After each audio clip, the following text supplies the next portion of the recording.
Hi, my name is Matthew Mullis, and this is my Physics 2212 Lab Report 4 on circuits. So, the purpose of this lab was to demonstrate different circuits and their laws in real life, such as the loop and the node rule, as well as to model the effects of the conservation of energy and charge. So, some of our results were for the first circuit, we found the sum of the delta V that was recorded to be negative zero point 0.2 volts, zero point 0.2 volts off of the expected 0 volts, as well as in the circuit 2, it showed that as resistance in the circuit increases, charge and discharge time both increase. And finally, for circuit 3, the RC was computed to be 41.14 seconds. So some key concepts here used are steady state circuits, and that is that inside of the conducting wire, there's a constant flow of current, charge drift speed, and non-zero electric field. The loop rule, which states for any closed loop in a circuit, the difference in potential must be zero. And finally, the node rule, stating that the sum of the currents leaving a junction must be equal to the current that enters the same junction. So for some context, the system here was the circuit, including the wires, bulbs, capacitors, resistors, and batteries used. The surroundings were everything else. And some assumptions used so that the electric field in the connecting wires is negligible, and that no unintended outside forces affected the circuit.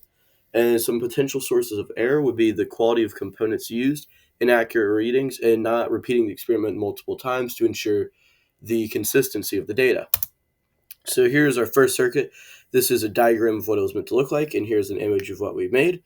It featured two batteries, the ammeters, as well as then the two different resistors of different amounts. So our amps, we had an input of 200 milliamp current, reading of 20.4 milliamps, and backwards 0 milliamps. Then volts, input of 200 volts and a reading of 3.2. So our expected sum of delta V was 0 volts. However, we recorded a sum of delta V of negative 0.2 volts. This was a good result as there's not much variation of voltage across the circuit. No current or resistance is added, and the round trip still adds to 0. Here is what circuit 2 looked like. And then here we can see these two batteries used. This was an RC circuit. And so we found that without resistor in the series, our charge time was 14.5 seconds and a 10.33 second discharge time. With the resistor in the series, we found a charge time of 52.1 seconds and a discharge time of 1 minute and 3.2 seconds. And then as the resistance in the circuit increases, charge and discharge time increases. So for circuit 3, the RC was computed to be 41.14 seconds, and this was using this RC circuit here below, as well as the formulas of ln of delta V equals ln of delta V naught minus T over RC. So ln of delta V over delta V naught equals negative T over RC, and this is the formula we used to calculate our value. So our discussion, what if? So what if we were doing this, like the differences in real life and not, and we can see that, 1 second, sorry.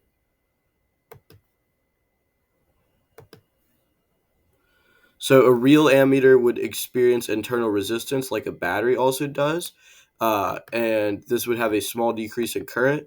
And then as well for the second question, if we were doing this, the difference in real life for simulation is that the real capacitor takes longer to charge due to the slight resistance that's present in the wires. So this would mean it would have a little bit of a longer charge and discharge time. Thank you very much for watching. I hope you have a great day.